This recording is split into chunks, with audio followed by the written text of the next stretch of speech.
মাছের ডিমের ঝাল বানাবো। তার জন্য দেখো এখানে আমার 600 মতো মাছের ডিম আছে। সুন্দর আমি ভালো করে ধুয়ে নিয়েছি হালকা হাতে, যাতে আবার সব বেরিয়ে না যায় ডিমগুলো। আর একটা মশলা করে নেব, 4-5টা কাঁচা লঙ্কা, একটা কাঁচা লাল লঙ্কা আর কি, একটা পেঁয়াজ, 2 টুকরো আদা আর 2টো টমেটো, এটা পেস্ট করে নেব। তার মধ্যে আমি নুন আর হলুদ ভালো করে ম্যারিনেট করে নেব। আমি কিন্তু ডিমগুলোকে ভাঙছি না, এখন গোটা গোটাই পিস পিস করে নেব। একটা পেঁয়াজ আমি কুচি করে নিলাম, এটা পেস্ট করব ভাবলাম, কিন্তু এটা আমি মাছে গোটা পেঁয়াজ দিয়েই রান্না করব। আর একটা ছোট পেঁয়াজকে আমি আদার সাথে পেস্ট করে নেব, আদা লঙ্কার সাথে। ডিমগুলোকে আমি ছোট ছোট পিস করে নিয়েছি, কেটে পিস পিস করে। আমি গোটা ডিমটাকে মাখাচ্ছি না, এইভাবে কেটে নিয়েছি, এগুলোকেই গোটা ভাজবো। পাত্র গরম হয়ে গেছে, তাতে আমি তেল দিয়ে, তেলও গরম হয়ে গেছে, সর্ষের তেলে রান্নাটা করব। এবার আমি মাছের ডিমগুলো দিয়ে ভেজে নেব। একটা ঢাকনা দিয়ে ঢেকে দিলাম, কেন কি মাছের ডিম বড্ড ফাটে। ডিমগুলো এবার আমি উল্টো দিকে উল্টিয়ে দেবো। দেখো আরেক পিসটা উল্টিয়ে দিলাম। দেখো 2 পিঠই লাল হয়ে ভাজা হয়ে গেছে। এবার আমি ডিমগুলো তুলে নেব। এই যে তেলটা তুলে নিলাম,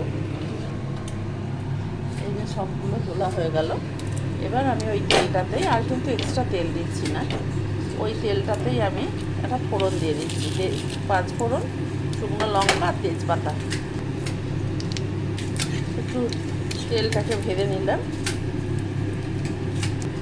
ফোড়নটাকে ভেজে নিলাম। ফোড়নের ভাজা গন্ধ বেরোতেই আমি আলুগুলো দিয়ে দিলাম, দিয়ে ঢাকা দিয়ে দিলাম, ঢাকনা দিয়ে ঢেকে দিলাম। ঢাকনা খুলে ভালো করে নেড়ে দেবো।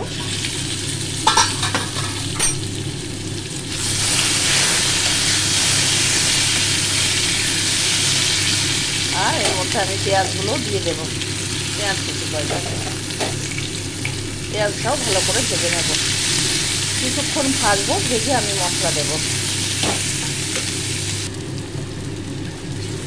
2-3 মিনিট হলো, আমি বাড়ানো আছে ভালো করে লাল করে নিলাম, ভেজে নিলাম।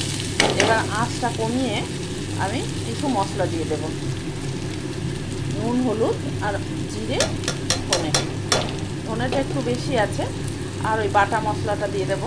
এর সাথে আমি বাটা মশলাটা দিয়ে দিলাম, দিয়ে আবার ঢেকে দিলাম। এখন নাড়াচাড়া করবো না। 4 মিনিট হয়ে গেছে। এবার আমি আঁচটা বাড়িয়ে দেব, বাড়িয়ে দিয়ে এটাকে নাড়াচাড়া করে নেবো, কষিয়ে নেবো। দেখো তলাতে একটু ধরে ধরে যাচ্ছে, তার জন্য আমি মিক্সি ধোয়া জলটা এর মধ্যে দিয়ে দেবো।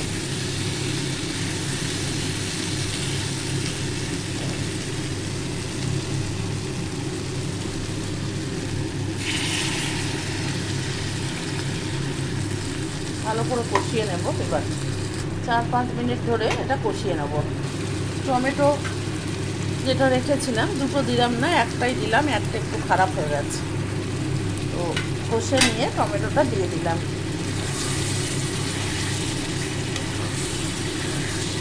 টমেটোটা দিয়ে আরেকটু কষিয়ে নেব। তোমরা চাইলে একটু চিনি দিয়ে দিতে পারো ব্যালেন্সের জন্য, কিন্তু আমি চিনি দিই না, তাই চিনি দিলাম না।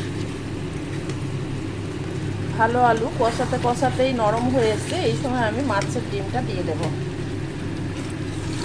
ডিমটা দিয়েও আবার একটু কষিয়ে নেব।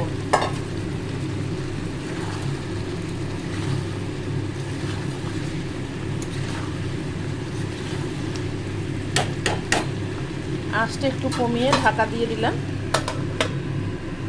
5 মিনিট হয়ে গেছে। ঢাকনা খুলে আমি দেখে নেব। এই সময় একটু গরম জল দিয়ে দেব।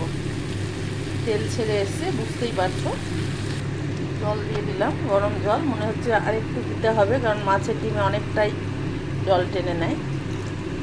আমি ডুবিয়ে দিলাম। এবার ঢাকনা দিয়ে ফুটিয়ে নেব। একটা এলাচকে আমি ফাটিয়ে দিয়ে দিলাম, তেজপাতাগুলো তুলে ফেলে দিলাম। আর নুনটা দেখলাম পারফেক্ট হয়েছে। আর মাছের ডিমটা সেদ্ধ হওয়া অবধি অপেক্ষা করব।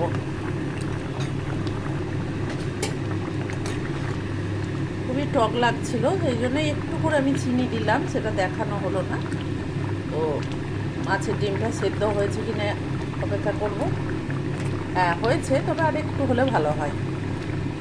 তার জন্য আবার একবার ঢাকনা দিয়ে ঢেকে দিলাম, আঁচটা কমিয়ে। 5 মিনিট হয়ে গেছে, এবার হয়ে যাবে। তার আগে আমি একটু কসুরি মেথিকে হাতেতে ভালো করে মেখে ভেঙে নিয়ে আমি কসুরি মেথি ওপর থেকে ছড়িয়ে দিলাম। কসুরি মেথি দিলে টেস্ট আরও দ্বিগুণ হয়। আরও 5 মিনিট হয়ে গেল, আমি এবার গ্যাস বন্ধ করে দিলাম। বন্ধ করে ঢাকনা দিয়ে স্ট্যান্ডিং টাইম একটা রাখবো। তারপর আমি পরিবেশন করে দেব। এবার আমি পরিবেশন দিয়ে দেব ভাতের সাথে। সবের সাথেই যাবে, রুটি, লুচি, ভাত, পরোটা। তোমরা ঝোল রাখতে চাইলে ঝোল রাখতে পারো, আমি একটু গা মাখা মাখা করেছি।